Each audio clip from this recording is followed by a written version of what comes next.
PDIP, termasuk Golkar, termasuk partai-partai besar lah ya, yang 5 besar itu, the big five itu. Ya gara-gara mereka sebenarnya ini semua gitu. Jadi artinya hak rakyat untuk menentukan pemimpin sudah mereka rampok. Dengan apa? Dengan cara menentukan threshold, dengan cara menentukan siapa yang boleh maju harus didukung oleh sekian persen atau sekian puluh persen partai-partai pendukung gitu. Inilah perampokan hak rakyat itu oleh siapa? Oleh partai-partai politik. Nanti ininya ambang batas suara partai-partainya untuk mencalonkan calon tersebut. Contohlah misalnya Anies Baswedan. Tadinya kan nggak bisa diajukan Pak Paul. Nggak cukup partai manapun. Termasuk kalau PKS sendiri yang mencalonkan pun nggak cukup suaranya gitu. Sekarang dia melenggang.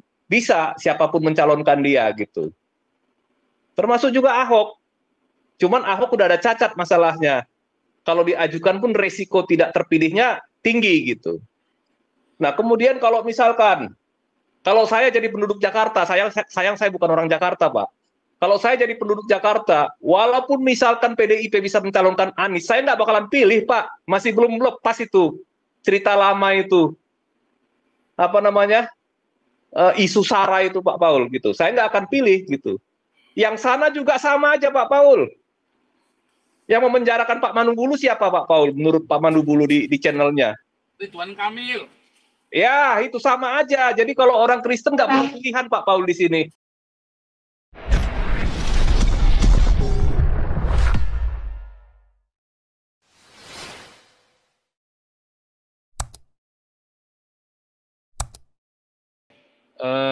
Kita mulai dulu aja deh.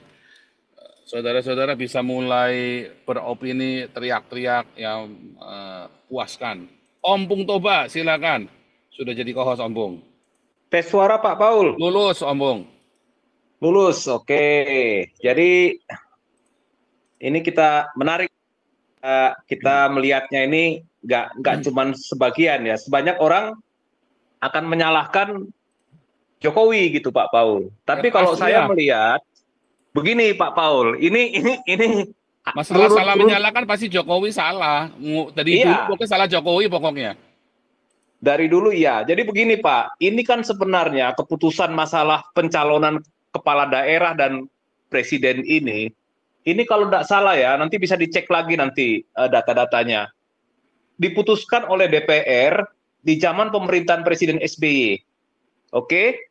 Jadi kalau nggak salah pencalonan kepala daerah itu harus 20% atau berapa lah gitu ambang batasnya. Jadi artinya nggak semua partai politik itu bisa mencalonkan kepala daerah ataupun presiden. Hanya kalau sudah mencapai 20% baru bisa diajukan. Nah, memang dari satu sisi ada positifnya, artinya tidak semualah partai gurem yang mungkin nggak lolos parliamentary threshold, tiba-tiba dia nanti punya calon presiden, terus kemudian dia bisa mengajukan siapa saja yang bakalan menjadi pemimpin negara atau pemimpin daerah gitu ya. Di satu sisi ada positifnya, tetapi ada juga jeleknya Pak Paul. Artinya nanti rakyat itu hanya bisa memilih calon presiden atau calon kepala daerah yang dipilih oleh 5 partai besar ini Pak Paul. Kita nggak usah sebut lah ya partai-partainya, udah tahu lah 5 partai besar ini.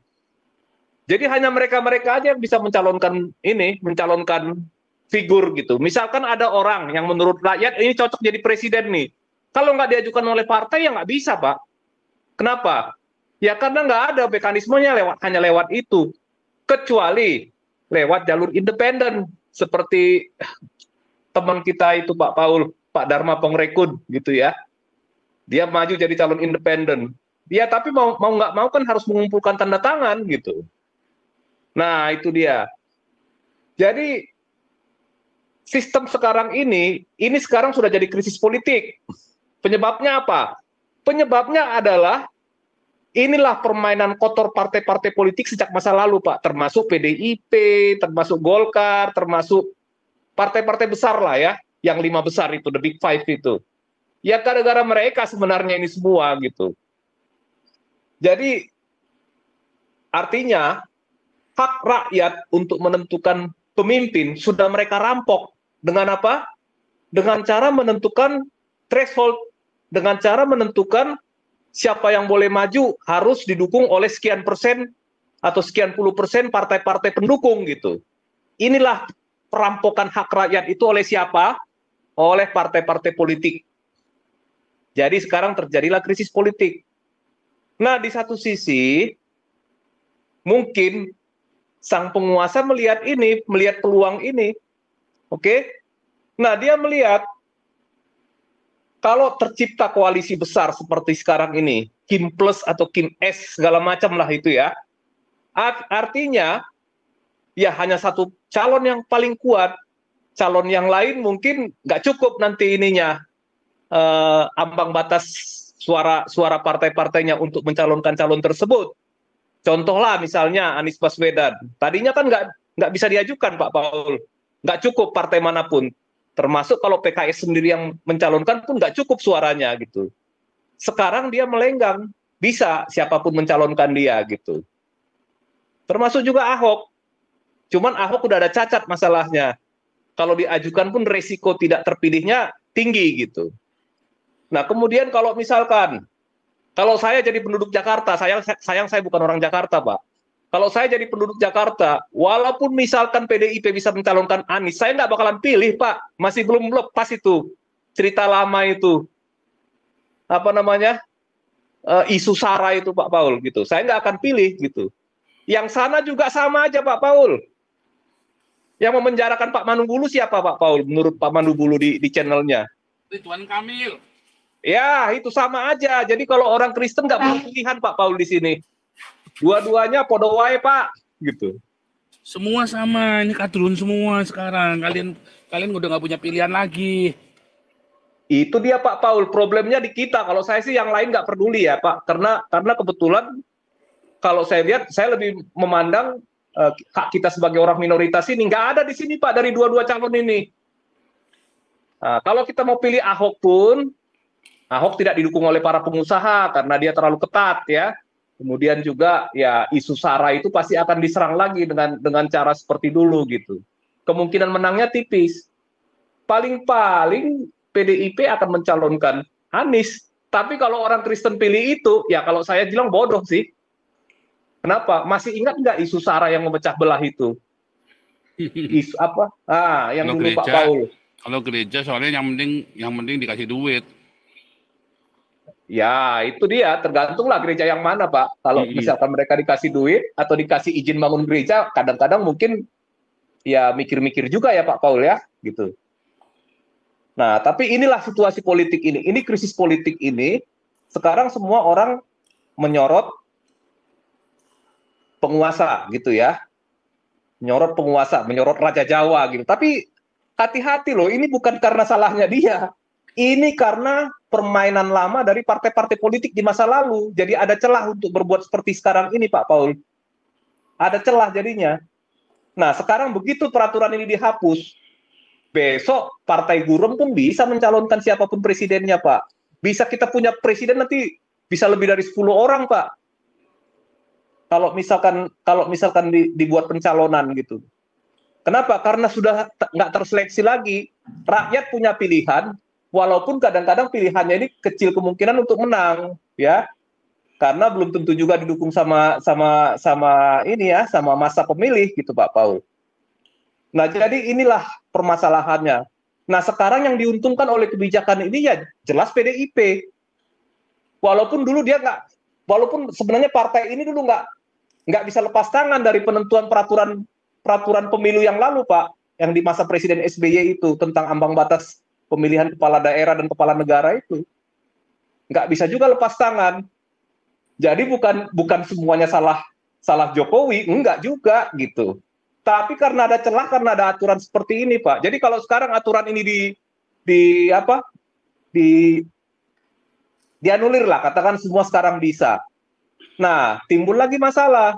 DPR merasa bahwa wah, ini kita punya hak untuk membuat legislasi dikalahkan sama MK nih. Kalau gitu mending MK aja yang bikin peraturan misalnya gitu. Jadi akhirnya sistem reformasi ini, reformasi yang sudah kebablasan ini, akan menciptakan konflik di antara lembaga negara, di antara MK dan DPR sendiri, Pak Paul. Nah, itulah sekarang ini situasinya. Jadi framing yang digiring oleh partai yang merasa dirugikan dan dia harus berusaha untuk menggunakan putusan MK ini untuk kepentingannya, ya, untuk cari popularitas dan untuk mungkin kalau mau mencalonkan gitu, ya itu pasti akan menyerang pemimpin tertinggi. Tapi ya kalau saya melihat sih objektif aja, saya bukan pro Jokowi ya, tapi kalau saya lihat ya ini memang karena kesalahan partai-partai ini, Pak, gitu. Ya semuanya udah salah semua. Salah kaprah semuanya gitu. Nah, jadi mau bilang apa coba kalau sekarang? Ayo. Sekarang bukan salahnya Jokowi, ya salahnya partai-partai ini di masa lalu. Kenapa masa lalu nggak dilonggarkan sistem itu? Kenapa harus 20% dari masa lalu kok sebenarnya, Pak? Yang ngajuin juga partai Gurem, partai Gelora sama satu partai apa itu ya, partai kecil juga. Yang mereka ajuin cuman masalah di mereka kenapa nggak bisa lolos electoral threshold, tapi yang ada ini merembet kemana? Ke masalah batas pemilihan kepala daerah dan kepala daerah ini jadi rame kan sekarang, Pak Paul. Tapi kalau saya memandang dari sisi ekonomi, ini akan membuat ekonomi kita di masa yang akan datang semakin terpuruk, Pak. Karena orang luar akan melihat Indonesia nggak punya stabilitas politik, Pak Paul. Masih ingat zaman Soeharto, kita melihat bahwa ada stabilitas pertumbuhan dan pemerataan. Itu tujuan utama pemerintah di masa lalu. Kadang-kadang saya juga berpikir, Pak Paul, betul juga yang tertulis di truk antar kota. Pie kabare, penak zaman kuto. Betul, Pak Paul. Enak zaman dulu, Pak, daripada zaman reformasi yang kebablasan ini. Sekarang ini nggak ada, Pak. Kita politiknya pasti akan bikin nggak stabil. Jangan harap investor akan datang ke laut, Pak Paul. Oke, silakan Pak Paul, silakan dilanjutkan. Yang lain kalau mau nambahin. Prawira dulu nih. Nanti saya mau kasih komentar dulu. Wah, ini yang nonton 1,8 nih, gila nih.